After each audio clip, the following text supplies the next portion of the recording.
Good morning বন্ধুরা, তোমরা কেমন আছো? আশা করি সবাই ভালো আছো। আমি তোমাদের বৈশাখী বলছি। আমার আর একটি নিউ ব্লগে সবাইকে অনেক অনেক স্বাগত জানাই। সকাল এখন ঘড়িতে প্রায় 7টা বাজে। এখন থেকেই ব্লগটা শুরু করলাম তোমাদের সাথে নিয়ে। আশা করি আমার ব্লগটা ভালো লাগবে বন্ধুরা, দেখতে থাকো পুরোটা। তো সকালটা আমার হয়েছে অনেকক্ষণ আগেই। সকালে ঘুম থেকে উঠে তালা খুলে প্যাসেজ ঝাঁট দিলাম, পরিষ্কার করলাম, জল ঢেলে ডিপ ক্লিন করে একবারে চলে এসেছিলাম রান্নাঘরে। এসে ছেলেকে দুধ কমপ্লেন করে দিয়েছিলাম। দেখলেই ছেলে দুধ কমপ্লেন খাবে, একদম রেডি হয়ে গেছে, ফুটবল মাঠে যাবে। আর আমার একটু চায়ের নেশা আছে, সকালবেলা একটু চা খেতে হয়, যদিও বা লিকার চা, চিনি ছাড়া, তার সাথে দুটো ক্রিম কেক আর বিস্কুট। তো চা খেয়ে নিই কেমন। তো চা খেয়ে একদম চলে এসেছি বেডরুমে। এসে ড্রেসটা চেঞ্জ করে নিয়েছি, চুলটা বাঁধবো আর কি। আর আমি যাব কোথায় বলো তো বন্ধুরা? আমি যাব ছেলেকে ছাড়তে ফুটবল মাঠে আর কি। আমার হাজব্যান্ড প্রত্যেক সপ্তাহে ওকে ছাড়তে যেত সানডেতে করে, কিন্তু এ সপ্তাহে ভীষণ ব্যস্ত আর আমাকে বললো ছেড়ে দিয়ে আসতে। তো আমি সকালবেলা মর্নিং ওয়াকে যাইনি, দুটো কাজ একসঙ্গেই হয়ে যাবে। ছেলেকে ফুটবল মাঠে ছাড়াও হবে, আমার মর্নিং ওয়াকও হয়ে যাবে, হাঁটাটাও কমপ্লিট হয়ে যাবে। আর ছেলেকে নিয়ে রাস্তায় বেরিয়ে পড়েছি। তো আমাদের মহাজাতি বাজার খুবই ব্যস্ত, এখানে বাজার বসছে আর মেন রোড। একে সাইকেল নিয়ে পাঠালাম না, ছেলেকে সদ্য সাইকেল চাপা শিখেছে ছেলে, তো একটু ভয় লাগে আর কি। ছেলেকে ছেড়ে দিয়ে তারপরে কিছুক্ষণ হাঁটাহাঁটি করলাম। আবার বাড়ি এসে এই যে আটা চেলে আবার রুটি করতে বসেছি আর কি এখন। তো রুটি করছি, রুটি তো খেতেই হবে সকালবেলা। আর রুটিগুলো কমপ্লিট করে নিই কেমন। আর আজকে হাজব্যান্ড তো নেই, হাজব্যান্ড বেরিয়ে গেছে কাজে। আর আমি, মেয়ে, শাশুড়ি মা আর হচ্ছে আমার ছেলে রুটি খাবো আর কি। আমার তো সকালের টিফিন রুটি করে নিয়েছি। আজকে বানাইনি, আজকে দুধ নিয়েছি আর হচ্ছে এই যে রুটি, দুটো রুটি এখান থেকে ছিলে নেব, ঠিক আছে। এই ওষুধ খেতে হবে তো, ব্যাস।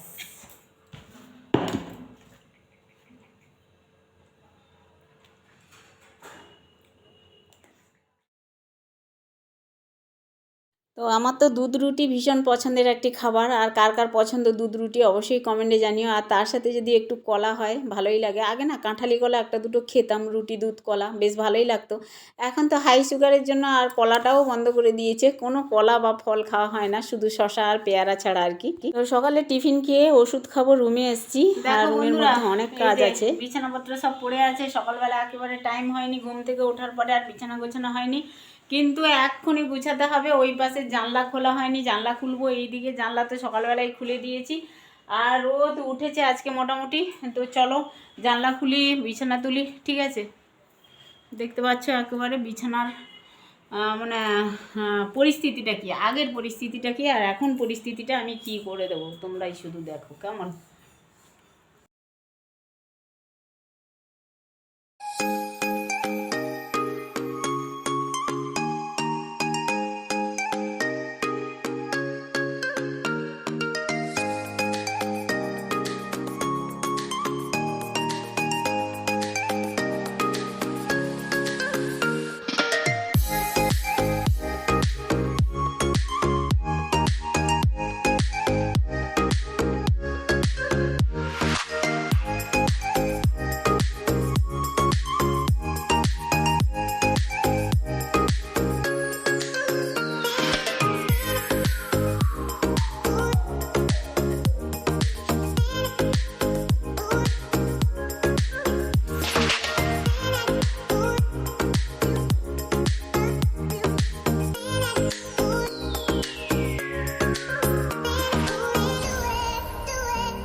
দেখো বন্ধুরা, একদম বিছানা একদম পরিষ্কার পরিচ্ছন্ন করে দিয়েছি, বেডশিটও চেঞ্জ করে দিয়েছি। আর কম্বল বালিশ টালিশ সব জানলার উপরে রেখে দিয়েছি। ওদিক দিয়ে মোটামুটি রোদ যতক্ষণ থাকবে ততক্ষণই জানলার উপরে বালিশ কম্বল থাকবে। মানে দুপুরে খাওয়া দাওয়ার পরে ঘুমানোর আগেই আবার নামিয়ে আবার মশারি খাটাতে হবে, নাহলে মশার জ্বালায় আমরা থাকতে পারি না, বুঝলে। এই হচ্ছে ব্যাপার। চলো অন্য কাজ করি। বন্ধুরা, এগুলো দেখতে পাচ্ছ, এটা হচ্ছে নয়নতারা গাছের মানে ডালা আর কি। এটা পুঁতবো। আমাদের এই সাদা নয়নতারা ফুলের গাছটা নেই আর কি, কিন্তু দেখো এই যে গোলাপি কালারের যে নয়নতারা ফুলগুলো ফোটে না, আমাদের ঘরে আছে, অনেক আছে, কিন্তু সাদাটা নেই। আমি নিয়ে এসেছিলাম ডালা একজনের বাড়ি থেকে, তো এটা লাগাবো আর কি। এই যে দেখতে পাচ্ছ মাটিতে লাগাবো এখন। তো দুটো বালতি দেখছো, এই বালতিগুলো আগে থেকেই এই বাগানে আছে আর কি, মাটি ভরা। তো মাটি ভীষণ শক্ত হয়ে গেছিলো, আমি কিছুক্ষণ আগেই জল দিয়ে মাটিটা নরম করেছি, তারপরে হাত দিয়ে মাটিটা সরিয়ে দেখো নয়নতারা গাছটা লাগাচ্ছি আর কি। যদিও বা নয়নতারা গাছটা ডালা, তো ডালা লাগালেও হয়ে যায় নয়নতারা গাছ। আর বাস্তুমতে বাড়িতে বিপরীতমুখী গাছ লাগানো ভালো, ফুল গাছ। তো দেখতেও যেমন ভালো লাগে ফুটলে, আর মনটাও ভালো হয়ে যায়। আর আমি শুনেছি এই নয়নতারা গাছ নাকি সুগারের পক্ষে ভালো, বিশেষ করে এই সাদা ফুলের গাছটা। আমাকে একজন বলেছিল, একজন বলতে আমার দিদির মেয়ে বলেছিল, আমার সুগার হয়েছে শুনে ও বলেছিল, দিদি খালি পেটে 2-3টা করে সাদা ফুলের পাতা তুমি খেও, মানে নয়নতারা যে ফুল সাদা ফুল ফোটে ওই পাতা খেও। যদিও বা আমাদের বাড়িতে সাদা গাছের ফুল ছিল না, মানে নয়নতারা গাছ, আর লাগিয়েছিলাম মারা গেছে আর কি। তো আমি খুঁজে খুঁজে পাইনি, আবার লোকের বাড়ি থেকে নিয়ে এসে লাগালাম আর কি, তোমাদের সাথে শেয়ার করলাম। আর এখন দেখো এই যে কলে জল চলে এসছে, আর জল নিয়ে যাচ্ছি বাগানে জল দেব। কয়েকটা গাছ আছে তোমাদের দেখাচ্ছি, এখানে মানি প্ল্যান্ট গাছ, আরও অন্যান্য সব অ্যালোভেরা গাছ, ছোটো ছোটো গাছ আছে। আমি তো ভীষণ ভালোবাসি গাছ লাগাতে, তো যেখান থেকে পারি কিনে বা যেখানে গাছ হয়েছে বেশি সেখান থেকে 1-2 ডালা নিয়ে এসে লাগাতে থাকি। আর আমার ছেলে এখন দেখো ফুটবল মাঠ থেকে এসে খেয়ে দিয়ে বেরোচ্ছে হচ্ছে চুল কাটতে সাইকেল নিয়ে। আর আমি রান্নাঘরে এসে দেখো ফ্রিজে মাছ ছিল, রুই মাছটা সকালবেলা বের করে নিয়েছিলাম। আর এখন তো ডিপ ফ্রিজে রাখলেও তোমার বরফ হয়ে যায়, বরফ গলাতে কিন্তু অনেকটাই টাইম লেগে যায়। ওই জন্যই আমি সকালবেলা একেবারে বের করে রেখে দিয়েছিলাম, আজকে কি রান্না হবে ওই রকম প্ল্যান করে আর কি। তো মাছটা ওদিকে ভাজা বসিয়ে দিয়েছি। আর এখানে দেখতে পাচ্ছ বন্ধুরা, আর আমি এই যে বসছি, পালং শাক নিয়ে এসেছিলো আমার হাজব্যান্ড, 2 আঁটি পালং শাক। পালং শাক না ঘন্ট খেতে ভালো লাগে, কিন্তু সবাই তো খাবে আমাদের বাড়িতে। কচু আছে, আলু আছে, কচু আলু দিয়ে ঘন্ট করব ভেবেছিলাম আর কি, কিন্তু আমি তো খাবো না, আর আমার পালং শাক খেতে ভীষণ ইচ্ছে করছে আর কি। তো আমি ভাবলাম কি পালং শাকগুলো কেটে নিই, 1 আঁটি কাটি অবশ্যই, আর 1 আঁটি না হয় ঘন্ট করে নেবো আর কি সবার জন্য। তো আজকে তো 2টো রান্না হবে না, একটা রান্নাই করব। পালং শাক কাটছি এখন। পালং শাকটা একটুখানি ওই বড়ি টড়ি দিয়ে হয় না, ভাজা করে।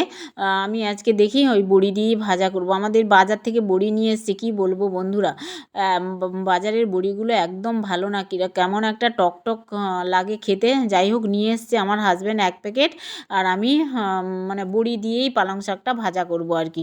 তো চলো রান্নাবান্না সেরে নিই, তারপরে তোমাদের দেখাবো কী কী রান্না করলাম। রান্না সেরে স্নান সেরে দেখো কয়েকটা জামাকাপড় ছিল, ওগুলো নিয়ে যাচ্ছি একদম ছাদের উপরে মিলে দেবো। আমার ছেলে তো চুল কাটতে গেছিলো, তার জামা প্যান্ট আছে, মেয়ের জামা কাপড় আছে। আর চুল কেটে আসলেই না জামা কাপড়গুলো বাইরে ফেলে দিতে বলি ওকে। বাইরে ফেলে দিলেই মানে সাথে সাথে জলের মধ্যে না ডুবিয়ে বা সার্ফের জলে না ডুবিয়ে জামা প্যান্টগুলো যদি একটু ভালো করে ঝেড়ে নেওয়া যায় না, সেই কাটা চুলগুলো যে লেগে থাকে জামার মধ্যে, কলারের মধ্যে, সেগুলো একদম সমস্ত পড়ে যায় কাটা চুলগুলো। আর আমি যদি না ঝাড়ি, সাথে সাথে যদি জলের বালতিতে বা সার্ফের জলে ডুবিয়ে দিই না, কাটা চুল একদম যেতে চায় না, বুঝলে। আর সেইটা শুকিয়ে দিলে তারপরে আবার যদি ছেলে পরে, সেইটা আবার মানে ঘাড়ের কাছে কুটকুট করে, আর পিঠের কাছে কুটকুট করে আর কি। আমি একবার করেছিলাম এই রকম, জানো তো, জানতাম না। তো চুল কেটে এসছে, আর আমি করিনি সেটা, আমার ছেলেও ডুবিয়ে দিয়েছে জলের মধ্যে। তারপরে দেখি চুল একেবারে যাচ্ছে না, যদিও বা কয়েকটা গেল, তার মধ্যে চুল আবার লেগে আছে, কিছুতেই ছাড়াতে পারছিলাম না। পরের দিন আবার যখন সেই গেঞ্জিটা পরেছে, তারপরে বলে মা পিঠে কুটকুট করছে, ঘাড়ে কুটকুট করছে আর কি। তো আমি সেই থেকে বলেছি যে চুল কেটে এসে বাইরে জামা প্যান্টগুলো ফেলবি। আজকে রান্না হয়েছে দুপুরে, দেখাই তোমাদের, বুঝলে। দেখো আজকে দুপুরে কী কী দিয়ে ভাত খাবো। উচ্ছে সেদ্ধ, শসা, কাঁচা লঙ্কা, লেবু কাটা, এখানে আছে তোমার মাছের ঝোল, আর এইখানে আছে হচ্ছে পালং শাকের ভাজা বড়ি দিয়ে, বুঝলে? কে কে বড়ি দিয়ে পালং শাকের ভাজা খেয়েছো কমেন্টে জানিও বন্ধুরা। আর এটা হচ্ছে ধনেপাতা চাটনি। ঠিক আছে, চলো খেয়ে নি কেমন। 3-4 মিনিট বাকি আছে। বন্ধুরা যাবো হচ্ছে এখন, বেরিয়েছি, এখন রাত 9:30 বাজে, বুঝলে? তো যাবো কোথায় বলো তো? আমাদের এখানে ক্লাবে যাব আর কি। ক্লাবে যাব বলতে তোমাদের বলা হয়নি সকালবেলা, আর সারাদিনও বলা হয়নি, এখন বলছি। আর এই যে চুল আঁচড়াচ্ছি, যাবো চুল বাঁধবো আর কি। তো চুল বেঁধে টেঁধে যাবো একটু ক্লাবে। সরস্বতী পুজো হয়েছিল আমাদের এখানে ক্লাবে। তো সরস্বতী পুজো হয়ে যাওয়ার পরে এবছর পিকনিক, মানে পিকনিকে যাওয়া হয়নি আর কি। ক্লাব থেকে প্রত্যেক বছরই পিকনিকে নিয়ে যায় সবাইকে। তো এবছর আর যাওয়া হয়নি কোনো কারণে। আর এই সরস্বতী পুজো যাওয়ার পরেই ক্লাবের এখানে পিকনিক হচ্ছে, ঠিক আছে? তো 100 টাকা করে পার হেড আর কি। তো আমি, ছেলে, মেয়ে, হাজব্যান্ড 4 জনই আছি পিকনিকে। তো যাব, খাওয়া হোক না হোক আনন্দ, ঠিক আছে? তো যাব, এখন 9:30 বাজে, 10টার দিকে বেরোবো। আর মেয়ে পড়াশোনা করে উঠলো, আমার হাজব্যান্ড আর ছেলে বেরিয়ে গেছে, মানে চলে গেছে ক্লাবে আর কি। আর এখন আমরা যাব। তো চলো, রাতের আর আজকে রান্না বান্না হয়নি, তো ওইখানেই খাবো। আর শাশুড়ির জন্য তরকারি আছে, দুপুরের তরকারি, ভাত টাত সবই আছে। আর মা তো মাংস খায় না, ওই জন্যই আর কি। বাড়িতে মাছের তরকারি আছে, সবজি আছে, ঠিক আছে। তো চুল বাঁধা হয়ে গেছে, এখন হালকা করে লিপ গার্ড লাগিয়ে নিলাম ঠোঁটে, তারপরে চলে আসলাম ক্লাবের সামনে বসছি চেয়ারে। আমার হাজব্যান্ডকে দেখতে পাচ্ছ দাঁড়িয়ে আছে। আমার হাজব্যান্ডের ছেলের খাওয়া হয়ে গেছে, আমি আর মুখ খাবো। তো দেখো খেতে বসছি, এগ টেবিল দিয়েছে, আর স্যালাড তো আছেই, আর এখানে হচ্ছে মিক্সড ফ্রাইড রাইস হয়েছে সবজি দিয়ে আর কি। আর এখানে এইটা হচ্ছে দারুণ স্বাদের চিকেন কষা। তো খাওয়া দাওয়া কমপ্লিট করে একটুখানি তোমাদের সাথে দেখা দিলাম। আর এই যে মুখ আছে, মুখ শরীরটা খারাপ, তো চলো বাড়ি গিয়ে তোমাদের সাথে কথা বলি। ভালোই খেলাম। আর আমি তো চাটনি নিইনি, পাঁপড়টা খেয়েছি, মিষ্টিটা নিয়েছিলাম, মৌকে দিয়ে দিয়েছি। মিষ্টি খেয়েছি। আমি আর মিষ্টি মিষ্টি খাইনি, তো ইচ্ছে হচ্ছিল খেতে, কিন্তু মুখটা একটু সামলে রাখলাম আর কি। হ্যাঁ, তাড়াতাড়ি খাওয়া হবে নাকি? আমরা রাইস নিইনি, রাইস আমি হ্যাঁ প্রথমে দিয়েছিল, তারপরে 1 হাতা নিয়েছি আমি রাইস আর কি। তো ভালোই ছিল রাইসটা, মানে ফ্রাইড রাইসটা মিষ্টিও কম হয়েছিল, বেশ ভালোই হয়েছে খাবার। 100 টাকার খাবার অনেক বেশি, ভালোই খাবার খেয়েছি। 100 টাকার এখন কি হয় বলো? 100 টাকার খাবার একেবারে পরিপূর্ণ খাবার, কি বলবো? এখন 100 টাকার খাবার মানে সত্যি সচরাচর এইরকম খাবার। হ্যাঁ, মিষ্টি, এগ টেবিল আবার ডবল দিয়েছে, একটা খাওয়ার পরে আবার একটা দিয়েছে। হ্যাঁ, যে যত খেতে পারে অবশ্যই। আর কত খাবো, 2 পিস 3 পিস 4 পিস বড় জোর, ঠিক আছে? এই হচ্ছে ব্যাপার। তো চলো বন্ধুরা, আজকার ভিডিও এখানে এন্ড করে দিচ্ছি। আমার এই ভিডিওটা যদি তোমাদের একটুও কোথাও ভালো লেগে থাকে তাহলে একটা লাইক দিও, আর চ্যানেলে নতুন হলে চ্যানেলটাকে অবশ্যই সাবস্ক্রাইব করে আমার পাশে থেকো। টাটা, শুভরাত্রি, দেখা আছে নিউ ব্লগ নিয়ে, কেমন? সবাই ভালো থেকো।